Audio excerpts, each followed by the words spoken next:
Hi guys, this is Bernard Parker. Welcome to Talks with Parker. I'm sitting here with the best-selling author, Dr. Charler Pietersen, who is also the author of my book, From a Shack to Destiny. Welcome, Mr. P. Hey, the hunt. We're moving very fast. Talks of Parker, after the book was launched, it's an honor for us and for me to be here on your show with you.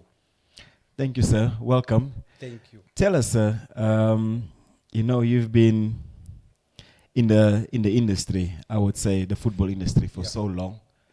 And you've come across a lot of greats. Yes. You've also been part of the 2010 World Cup. You've worked as a CEO for Bloemfontein Celtic. Siwelele, back in their glory days. Yes, Mr. Pietersen. So it's an honor and a privilege to have you as an author of the book that we have put together. Yes. And tell me, Mr. Pietersen, what came to your mind to approach me and what you thought how this is going to play out before everything already played out? Awesome. You know what, Parker? What I saw, I was sitting watching your games for a very long time. So you're progressing, I actually followed you more when you started to play for Kaizer Chiefs. Yes, sir. And the passion that you had, when you score goals. Yeah. And later I followed you to when you play for Bafana Bafana. Yeah. You brought something in Bafana Bafana, what others, like a straightforward game, you will come and inject something else. Yeah. The way you use it after you scored, you use your elbow and everything. And I thought that, this is an amazing player. And I also lost touch of you with time. All right. And when I picked up again, following you, was the time when I saw that, but Parker is not scoring anymore. Is he playing now in a different role or what? Yeah. And I also read a lot of articles, about what the chief supporters were saying about you in every game. Like all the supporters will always, because you see, I love our supporters. So when I was at Bloem Celtics, CEO of Bloem Celtics, so we sold one player to Mamelodi Sundowns, Charles Mutluwi. Yes. Papiki, what a player. So we sold Papiki to Sundowns. Yeah. So I think 5 years after that, we went and played in Velkom. Okay. Against, I don't know, was it Cape Town Spurs and what? And the supporters came to me and asked me, why are you guys not playing Mutluwi? I thought to myself, but we sold Mutluwi 5 years ago. So I asked the supporter, when last were you at the soccer? Yes. He said, no, man, it's been a long time. I'm glad that you guys brought Celtics here to Velkom and what. I said, so you're not aware that we sold Mutluwi? So what I'm saying, I said, I know how our supporters are when you didn't score goals anymore. They didn't appreciate the new role that you have of being a supplier. Yes, and the team wasn't doing well at the same time. Yes, and the team was not doing well at the same time. And I thought that, man, I think I need to contact Mr. Bernard Parker, because in the meantime, when I left Celtics, I also acquired another skill in life coaching. Yes. I've been in corporate for many, many years. I've been a regional manager. I've been, all the top positions that you can get in the corporate world, and especially in the banking world. So I worked with a lot of staff. I had a huge staff talent that I was looking after, and all of them always brought their problems to me, analyzing and everything. Because you've got that father figure. Yes. So they will come in and say, sir, can I discuss something with you? And I also had an open door policy as a regional manager. Parker said, to me, there's no tea lady and there's no manager. Yes, so you basically treat everyone the same. Yes. So even the cleaners, even the cleaners, I took them for lunch one day to the boardroom. Wow. Yeah. Because I said, those people are the people that are cleaning our boardrooms. But they don't know actually how does it feel to sit in a boardroom. So there was a little bit of a staff revolt, saying, but how can you do that? I said, but this is the same people. If these people don't clean here, then you guys cannot start the day. So I said, no, I think I understand where the supporters are coming from. Yes, sir. But I believe I can help you, Mr. Parker. You know, I sent you an Instagram. You can remember it. Yes. Was it in 2020 or during COVID, or was it in 2021? It was after COVID. It was also during COVID. During COVID, yes, yeah. But it was 2020, sir. 2020, yes. I said, Mr. Parker, I believe I can help you. Yeah. Can we meet? Yes. And I said, hey, I haven't met the guy.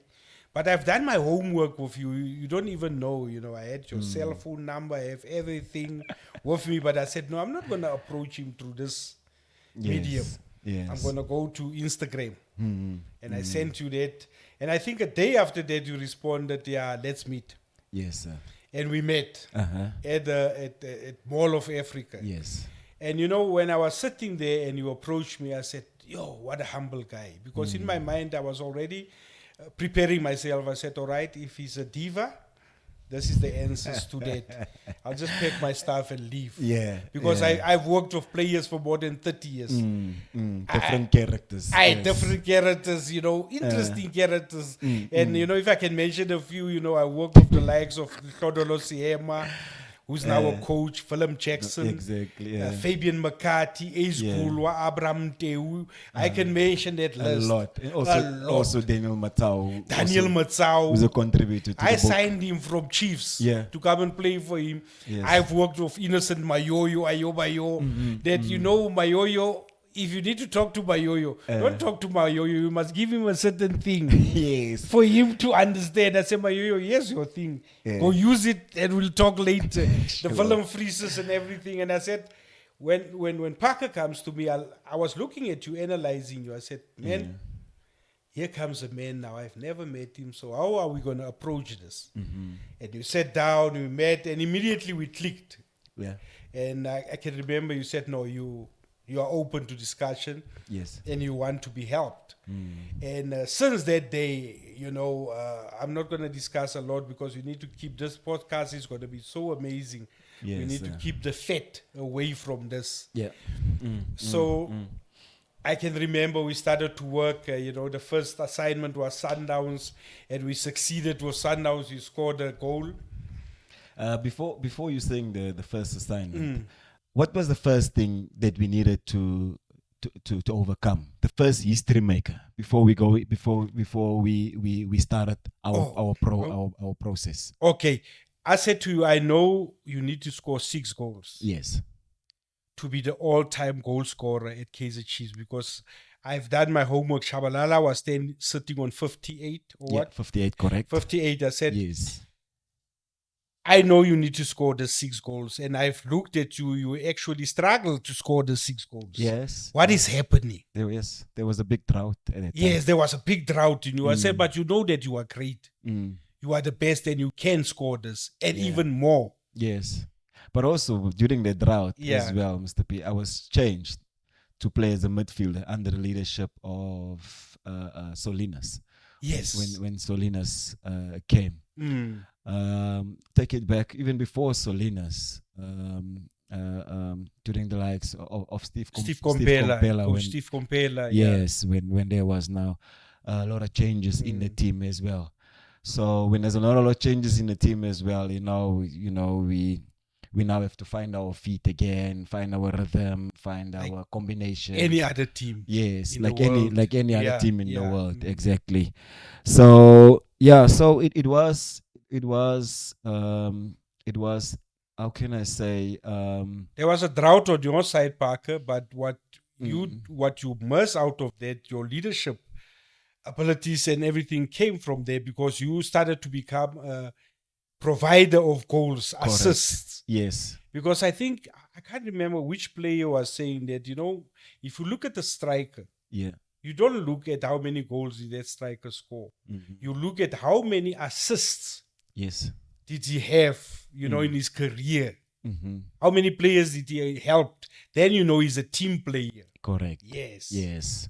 And that time I was a team player, Big time. assisting for the likes of Nerkovic, of Castro, Kama. Billiard. Yes. Dolly was also lately. Yeah, Dolly came later, assisting for them. And you could also see how I celebrated. Passionately. Passionately. And I told you, I don't want you to celebrate like that anymore. but that was great of you. The thing that the fans and the supporters know me of is a goal scorer. Goals, yeah. The goal scorer. Parker, we can see it now when we move around the country and everywhere. Ne? Yes, sir. All the supporters are saying, we need you, we need your goals. Yes. They don't talk about Parker, the assist, or the defender, or the midfielder. They said, no, we need your goals. Goals, exactly. Yes. Yeah. And then what our assignment? So our assignment was, okay, Parker, this is what we need to do. We need to score the 6 goals. Yes. And if you can't score in this game, yes, I'm extending the pressure now for you to do that in the next game. Yes. So you're actually putting pressure on you more. And I said, all right, Mr. P, the first thing that you need to do for me, you need to buy a swing chair. Yeah. Can you remember the swing chair? I can remember. So the swing chair is that chair, that relaxing chair that you sit in your garden with, yes, after a hard work day or anything, you just go and sit and relax. I said, you need to acquire this chair because we need to do some visualization. Yes, and imagery. Yes. And where I really picked up that you are very serious about this, I think immediately the following day, you bought the chair. Yeah. I went onto Facebook Marketplace. Yes, and you showed me that here's the chair. I'm busy assembling, putting it together. I said, no. Now we're moving towards the direction. So we started to chat about your positioning. Parker, you can kick with both feet. Yeah. Parker, you can head the ball in all directions. You can shoot from outside the area. Because I've done my homework. I went to Super Sport, I went to SABC, look at all your games, Bafana, even overseas. I said, but we're sitting with a gem here. But this gem, don't realize that he's a gem. I don't know, has he forgotten that he's a gem? Or is he caught up in, the modern side of soccer, forgetting that you can still do this, Mr. Parker? So we worked on that.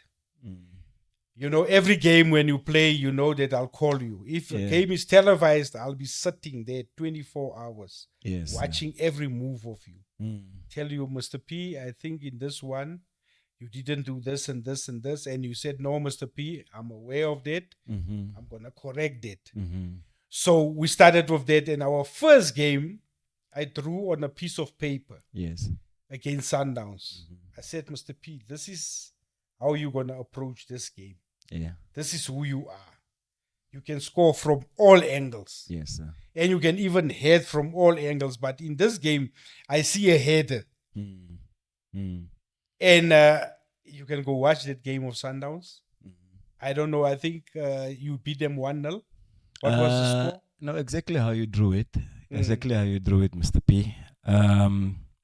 We beat them 1-0, and you said the goal is going to come from the side. Yeah. And you said it's going to be a cross. Yeah. So I said to you, I'm playing a little bit in the midfield now. I'm no longer playing as an attacker. But as a midfielder, I'm going to try my best to get into the box. Yes. And as the ball went wide, I think that time Njabulo Blom was playing as a right back. I immediately ran into the box.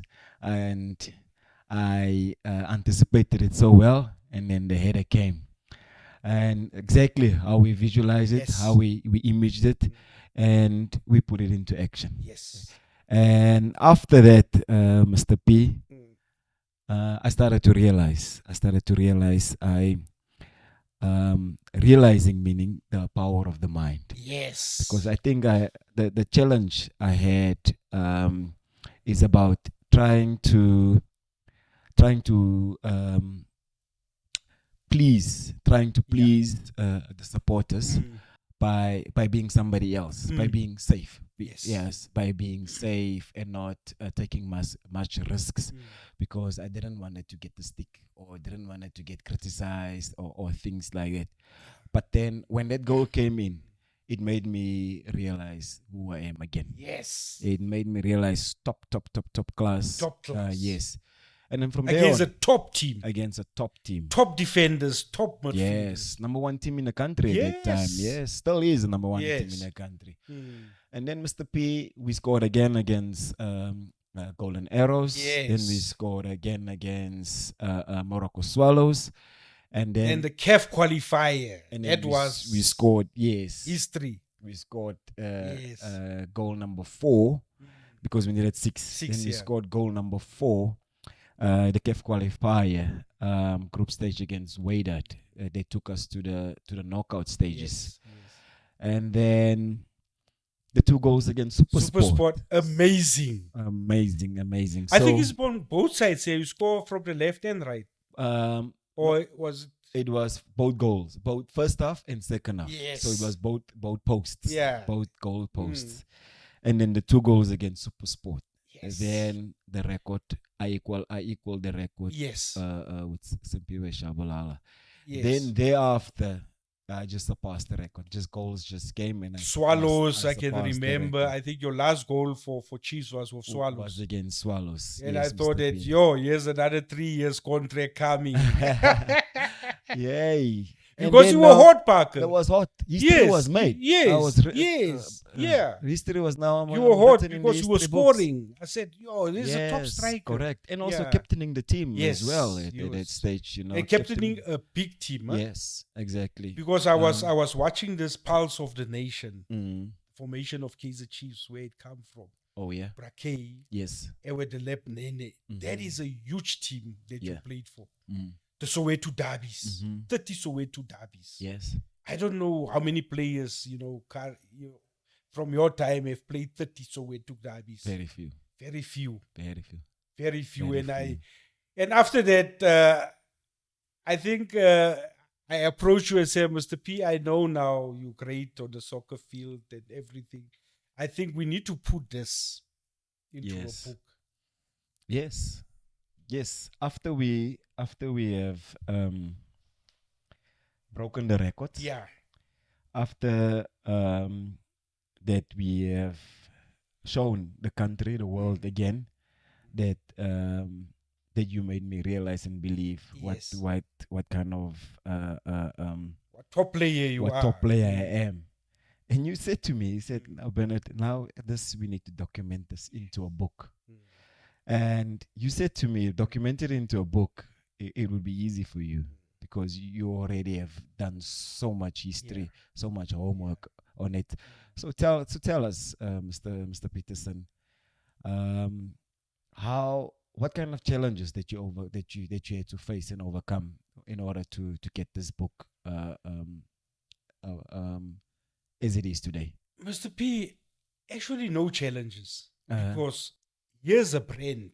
Yes. The biggest challenge was to convince you that, Parker, you deserve a book while you still play. Not after you retired, because most of the players are writing their books after they retire. Correct. I said, you are a living example of a role model. A modern professional player. Yes, sir. It's going to make it easy for us to sell this book while you are still playing and still relevant, so that players and youngsters, the youth and everyone can associate with you. Yes, sir. Because we don't want to come here that Parker played for Chiefs 10 years ago. Now he's releasing a book. Yeah. No, people the youngsters are moving on. And they've everything. Forgotten already. Yes. And what's amazing, that was the biggest obstacle. I said, no, okay, Parker, I know that you focus now in playing and everything. I'll put this book together in the meantime. Yes. And, I went and said, all right, I'll put all the articles that I've kept one side of you that was in the newspapers and everything. Yes. Until we got our first interview of you. Can you remember? We sat at the mall putting it together, interviewing your mother, the rest of the relevant people. Yes, and the biggest obstacle was you so focused on your game, we didn't have time, to schedule our regular meetings. Yes. But I gave you some homework, Parker. Please, if you have time at a camp or in the bus or at a flight, answer for me those questions. And you did that, and we started to work on it. But I know that you didn't believe that we're going to put something like this together. Yeah. Because you didn't believe that this is relevant now. You thought, I'm a book of myself. Yeah. You reminds me of Ntate Bulemela when I told him, I said, Ntate Bulemela, yes, I think it's about time for someone to write your book so that your legacy can be told to the nation while you are still alive. Because I'm tired, that's history. Yes. To always read history books. Ntate Bulemela used to own Celtics. I said, let's make it now. Yep. So when that came and yours, and I said, no, man, this is the right time. Yes. An ideal time to put from a shack to destiny. Because if, Parker, when I look at the situation in South Africa currently, yes, sir, and I look at the unemployment rate, and I look at social ills that are happening, as a child, you have witnessed yes, most of these things.